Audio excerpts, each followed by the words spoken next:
मित्रों, पूरे भारत में जो 12 त्रिलिंग है, जिसके विषय में मान्यता है कि उनकी उत्पत्ति स्वयं हुई। इनके अलावा देश के विभिन्न भागों में लोगों ने मंदिर बनाकर शिवलिंग को स्थापित किया है और लोग उनकी पूजा करते हैं। हम जानेंगे क्यों होती है शिवलिंग की पूजा। भारतीय सभ्यता के प्राचीन अभिलेखों से भी ज्ञात होता है कि आदि काल से ही मानव भगवान शिव के शिवलिंग की पूजा करते आ रहे हैं। लेकिन क्या आपको पता है, सभी देवताओं में से भगवान महादेव के लिंग की पूजा ही क्यों होती है? इस संदर्भ में अलग अलग मान्यताएं एवं कथाएं हैं। एक बार शिव को अपना होश नहीं रहा और वह निर्वस्त होकर भटकने लगे। इससे ऋषियों ने उन्हें समझाया कि शिव का लिंग कटकर गिर जाएगा और इसके बाद शिव का लिंग पाताल में चला गया। उससे निकलने वाली ज्योति से संसार में तबाही मचने लगी। इसके बाद सभी देवी देवता माता पार्वती के पास पहुँचे और उनसे इस समस्या की समाधान की प्रार्थना करने लगे। इसके बाद पार्वती ने शिवलिंग को धारण कर लिया और संसार को प्रलय से बचा लिया। इसके बाद से शिवलिंग के नीचे पार्वती का भाग विराजमान रहने लगा और यह नियम बनाया गया कि शिवलिंग की आदि परिक्रमा होगी। इस प्रकार की कथा कई पुराणों में वर्णित है।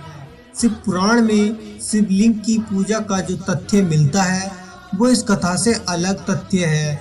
शिव पुराण में शिव को संसार की उत्पत्ति का कारण और परिब्रह्मा कहा गया है। इस पुराण के अनुसार भगवान शिव ही पुराण पुरुष निराकार ब्रह्म है। इसके प्रतीकात्मक रूप में शिव के लिंग की पूजा की जाती है।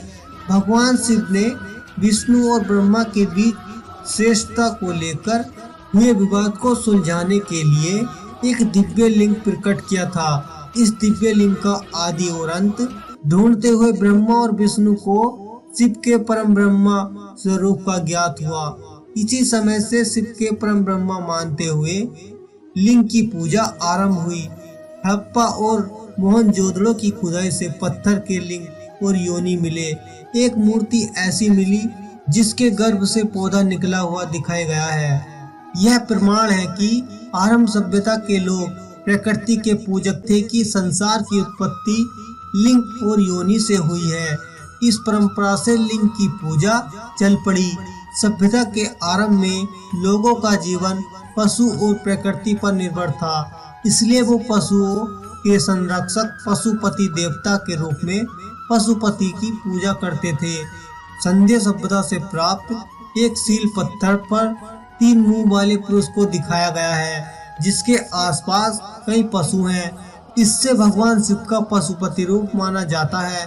प्रथम देवता होने के कारण ही सृष्टिकर्ता मान लिया गया और लिंग के रूप में इनकी पूजा की जाने लगी। तो मित्रों, कैसी लगी आपको हमारी यह पौराणिक कथा? अगर आपको यह पौराणिक कथा अच्छी लगी तो हमें कमेंट के माध्यम से जरूर बताएं। चैनल को सब्सक्राइब करें और कमेंट में लिखें ओम नमः शिवाय।